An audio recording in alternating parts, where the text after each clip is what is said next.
Well, good evening. We're doing now chapters 25 and 26. That would be... what is the day? Is it the day 7, right? Let me just check one more time.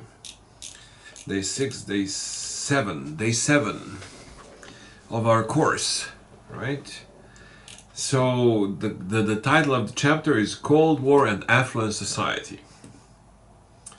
Okay, let's talk a little bit about, what is that? There is a famous quote that I gave you there, and it's one of those examples if you're not sure where I found it. And I think it's quoted a little bit in the chapter, but not as much as I have it here in the questions. From Szczecin in the Baltic to Trieste in the Adriatic, an iron curtain has descended across the continent. Behind that line lie all the capitals of ancient states of Central and Eastern Europe: Warsaw, Berlin, Prague, Vienna, Budapest, Belgrade, Bucharest, and Sofia.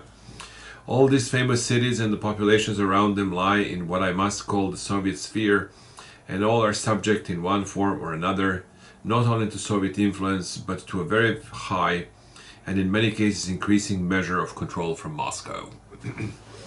Okay, that's a speech delivered by Winston Churchill in 1945 at Fulton College in Missouri, or was it Westminster College in Fulton, Missouri? Anyways, Westminster College in Fulton, Missouri. Have that image in mind. Image that is drawn in this quote by Churchill.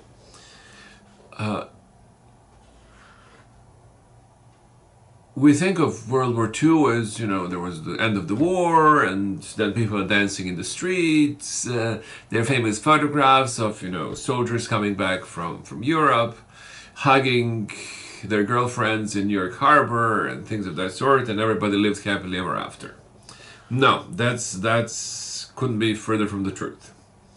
The war itself was very, very problematic. If you remember, and now let's go back to it. I told you that the coalition that was forged in World War II was not the coalition of the willing. It just happened that Japan attacked the United States, and Germany attacked Soviet Union, and therefore US, United Kingdom, and the Soviet Union were in the coalition. But there was a lot of mistrust between the coalition partners, the so-called United Nations. And particularly President Roosevelt was gullible. That's what he was blamed a lot for. A lot of people blame on his advanced age, and not just age, but declining health. President Roosevelt died in office into his 4th term, and there was a conference in Yalta. Yalta is in the Crimea, which is again in the news recently. Crimean Peninsula, the Black Sea. That's where the big three met. The big three were Stalin, Churchill, and Roosevelt, to decide the future of Europe, in particular after World War II. And the obvious issue was that nobody was going to kick the Soviets out of Central Europe. They came all the way to that line, Szczecin in the Baltic to Trieste in the Adriatic, that cuts Europe basically in half. Passes through Germany. Germany was divided into two parts, the Western Germany and Eastern Germany. It was first divided into 4 occupation zones: British, French, American, and Soviet. And then British, French, and American occupation zones united, and that became Western Germany. And then a separate state of Eastern Germany was created. So this was all decided at Yalta. And the reasoning on the part of the Soviets was actually very strong. They said, well, this is the second time in 20 years first in 1918 and now in 1941, 20, 30 years, that the Germans invaded Russia. Well, that was Russia, and then, Soviet Union in World War II. And Stalin said this is not going to happen again, especially in light of the casualties that the Soviets suffered. And the casualties were in an excess of 25 million people. Nobody knows for sure, but we're talking about tens of millions of people that were killed either in battle or by various kinds of atrocities that the Germans committed on the Eastern Front. There was even a resentment as far as the Western Front was concerned, the so-called invasion of Normandy, which happened in June of 1944. So good 3 years after the beginning of the invasion of the Soviet Union by Germany. That's for Stalin. This was not an accident. He thought that it was done on purpose.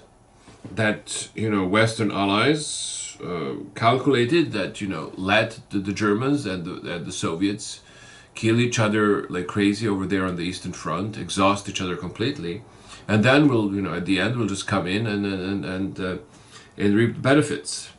So there was a lot of pent up resentment. And finally, there was the atomic bomb that was bombed on Japan.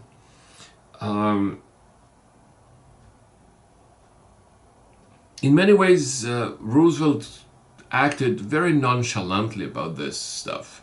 For example, there was a problem of casualties over a possible American invasion of Japan. It was estimated that casualties could range between 100,000 to 1 million during a planned American invasion of the Japanese islands. So therefore, Roosevelt asked Stalin to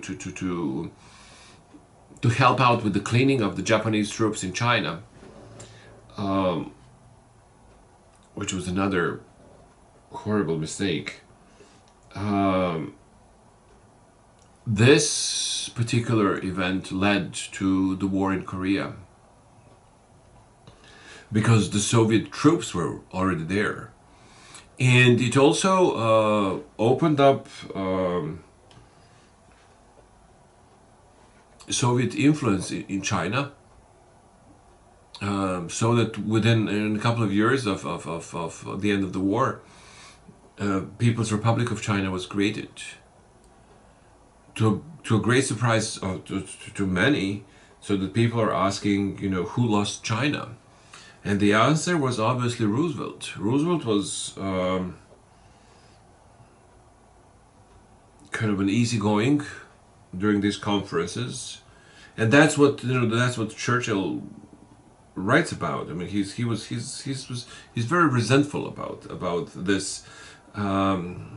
You're kind of not sure what to think, that that you have three of them meeting and Roosevelt and Stalin would come together and make jokes about Churchill, which obviously Churchill hated. But there was much more than just jokes.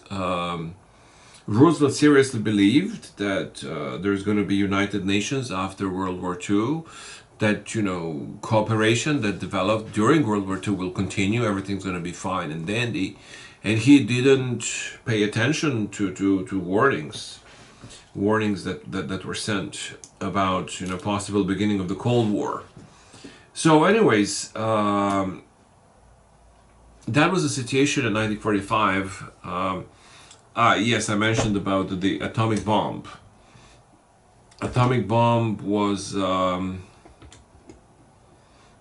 dropped on Japan in order to prevent the invasion, the military invasion of the islands. But many people say that the bombs was also dropped as a warning to the Soviets. And so the bomb was dropped during Roosevelt's fourth term, when President Harry S. Truman took over. And Harry Truman was a much more conservative Democrat than Roosevelt. He was the one who actually started this thing that we call the Cold War. So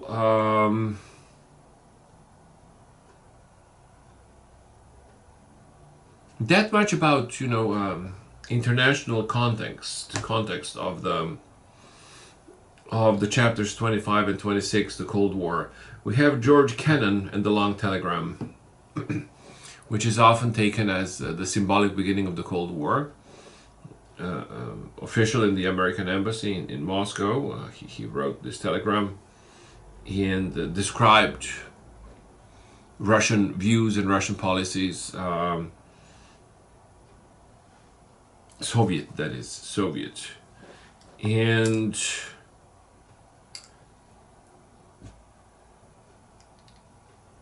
that's how the Cold War started.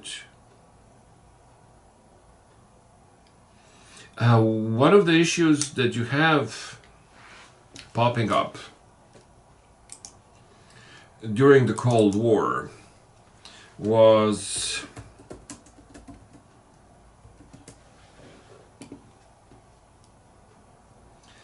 our number 2 ID, Henry Wallace. Henry Wallace was vice president under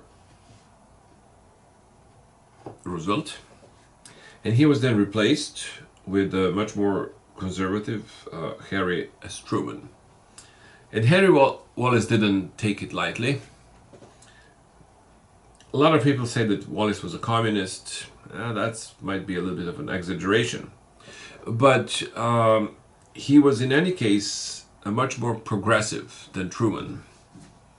And therefore, he starts a new political party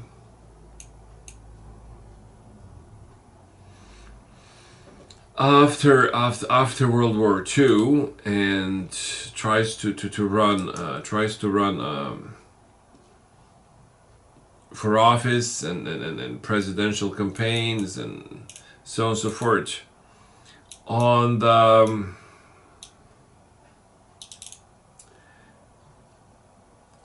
the idea that nothing had happened. In other words, he was a continuation of Roosevelt's policy. Roosevelt thought, everything is fine. We had this wonderful experience in World War II. We won. There was a Soviet occupation of half of Europe, Eastern Europe, and there was a communist takeover in China. And the Republic of China people have run across the straits to the island of Taiwan. And Korea was also occupied by communists, half of it at least. And but Roosevelt didn't take that seriously, and Wallace also didn't take this seriously. He said, that's the way it is. People want their system, socialist system, no big deal. What's the problem? And Truman didn't follow this line, and those are the beginnings of the Cold War. In that regard, you have people like Dwight Eisenhower, and we have him again, right? Because we had him as a general in the previous chapters. Dwight Eisenhower as a general, and now after World War II, Dwight Eisenhower was president of Columbia University. In addition to being, general and things of that sort, he was also very, very active in religious circles. What was then called the ecumenical movement.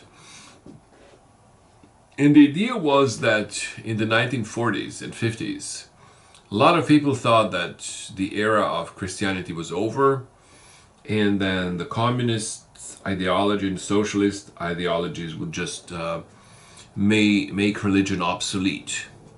So Eisenhower purposely led a religious revival, first here in New York City, around Columbia University, and then all across the country, thinking that, making this connection that America and religion are inseparable. So he eventually ran for office and won the presidency, and this is what we're gonna talk about now in this chapter. We have Julius and Ethel Rosenberg here. Julius and Ethel were people here from New York. I think they were graduates of the City University of New York, if I'm not mistaken. And they work here in the lab. The lab was here in New Jersey. And they were accused of spying. They're working for the Manhattan Project, the project that created the atomic bomb. And they were accused of spying because a couple of years after the United States exploded its atomic bomb, the Soviets also exploded it, and people suspected that somebody stole the secrets and gave it out to the Soviets. So Julius and Ethel were accused, and this is an ongoing saga. The left always denied that they were involved, and that they were innocent, and it turned out that when the Soviet Union eventually fell, that they were not innocent. But there is also a question of their guilt, and what I'm trying to say, if the punishment fitted the crime, they were executed on the electric chair, both of them. So anyways, gives you an idea of two characters of from the Cold War, and what is going on there in terms of atomic bomb and industrial espionage. And finally, you have an Ayn Rand, who is interesting figure. She was a staunch anti-communist, and she believed that collectivism is something that is killing American modern society, and therefore she wrote several books about it. And she was a TV personality. She would go on TV and interview and talk about the how awful the communist system was and things of that sort. So he was a figure that was both praised and hated, depending on your point of view. It's interesting to point out, this is a very interesting point, Communist Party was never illegal in the United States. It still isn't. It exists. Check it out on Google. It exists in New York and other places, Detroit, Chicago, big cities mostly. But it was never illegal in the United States to be a communist. And yet you have this institution that's called the House Committee for Un-American Activities, which investigated communist conspiracies in the US government, and where a lot of people went to testify and were asked, the famous question was, are you or have you ever been a member of the Communist Party? And a lot of people just flat out lied, said no, have no clue what that is, that they were really unwilling to admit it, and the thing is that they were afraid of retaliation. That even though technically speaking, being a communist wasn't illegal, it wasn't very advantageous to your career. Well, and anyways, so That's that's a little bit of introduction that I have for you guys. Let's have a look at these questions one more time to see if they're right.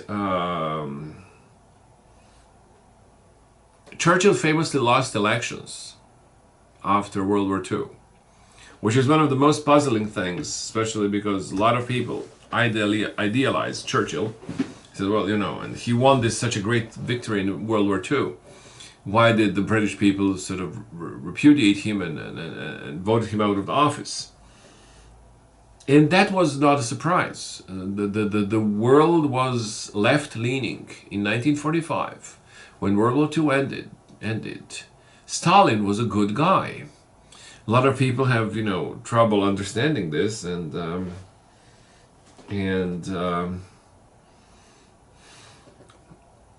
there was a great friendship between the leaders of the three great powers. Britain, Clement Attlee became leader of Great Britain after Churchill. Truman and Stalin, and there was a wartime friendship between Roosevelt, Churchill, and Stalin. So it was a very, very different world. And then this Cold War kind of popped up, seemingly out of nowhere.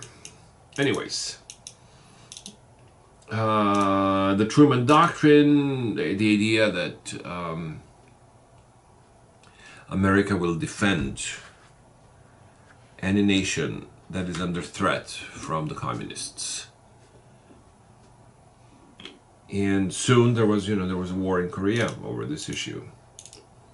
Okay, liberation of Germany, blah blah blah. New currency in Germany. Mao Zedong. Korean War.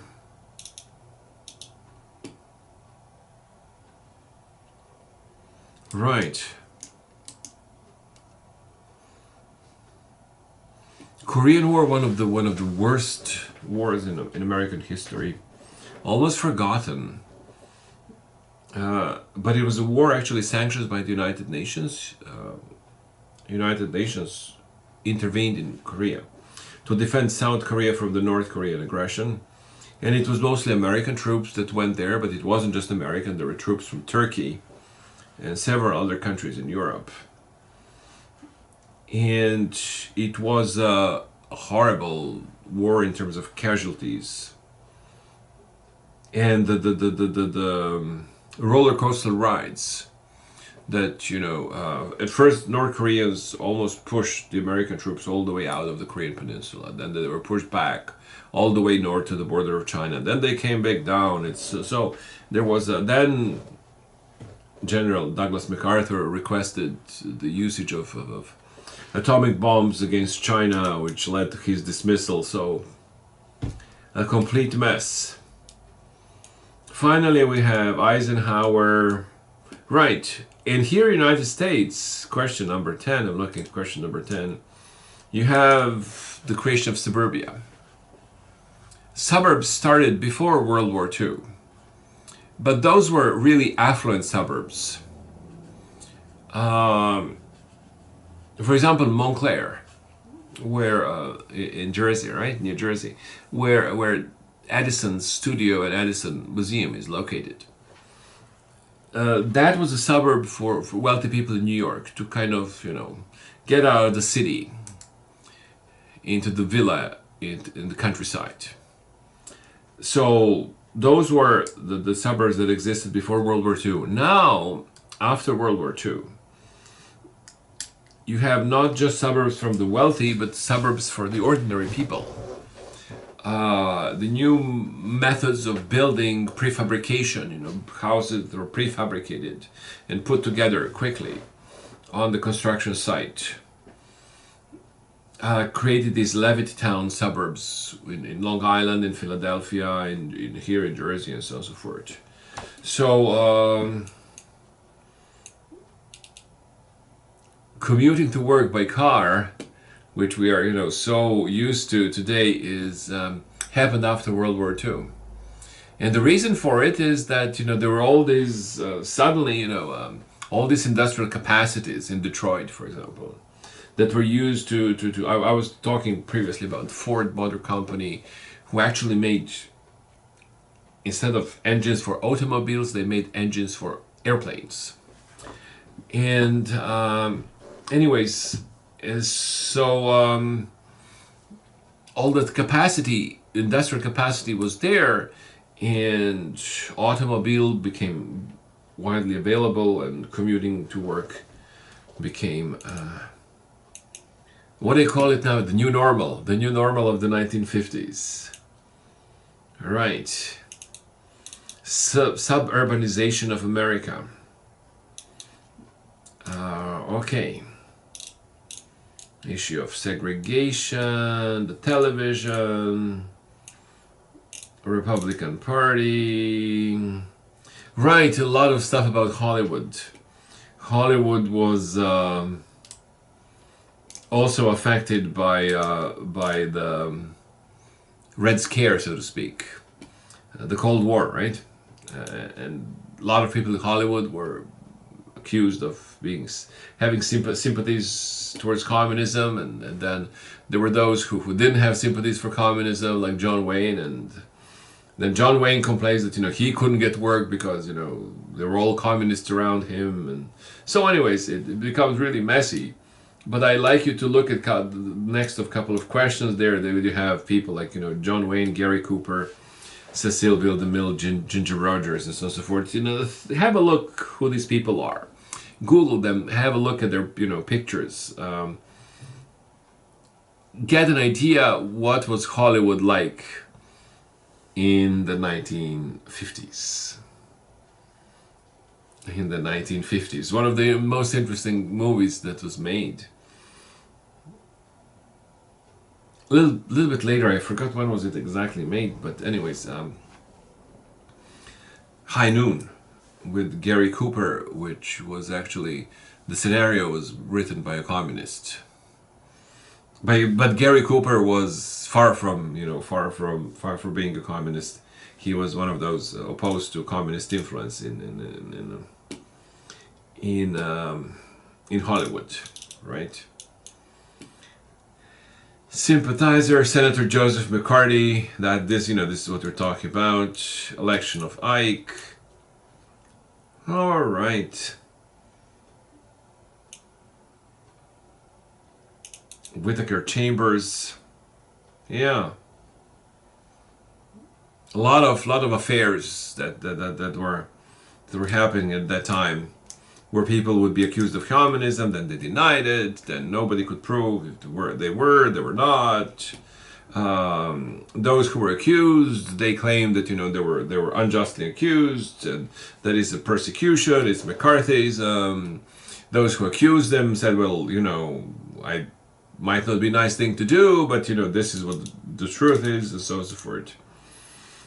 And finally, we have the last question, number 20.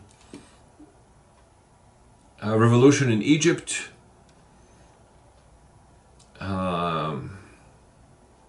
Revolution in Egypt by Nasser, and the simultaneous Soviet invasion of Hungary. Let me just help you out there. What happened there is that Stalin died.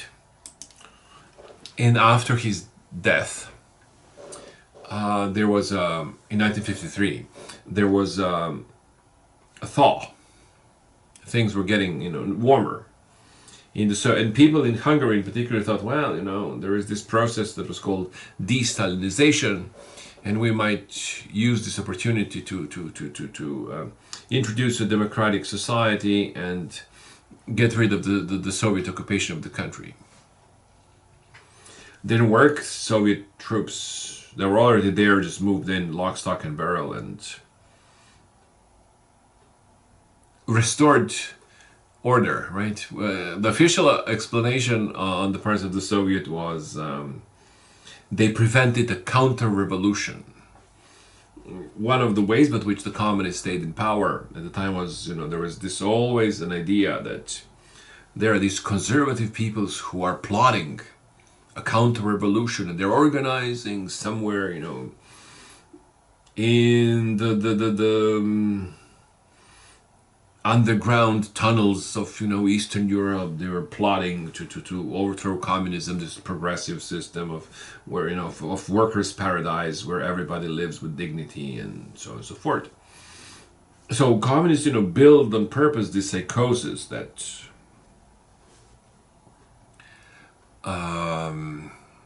there are these counter-revolutionaries who's going to get us, and that's what they used in this case to crush the Hungarian Revolution, which was led actually not by some sort of right-wing lunatics, but by a group of moderate socialists. Imre Nagy, the leader of the Hungarian Revolution, was a very, very moderate, what we would call, democratic socialist today. Anyways, so that's all what I have for you guys today. We move on, a lot of work, right? But I hope this is somewhat useful. And we see each other tomorrow at our high noon meeting. All right. See you tomorrow.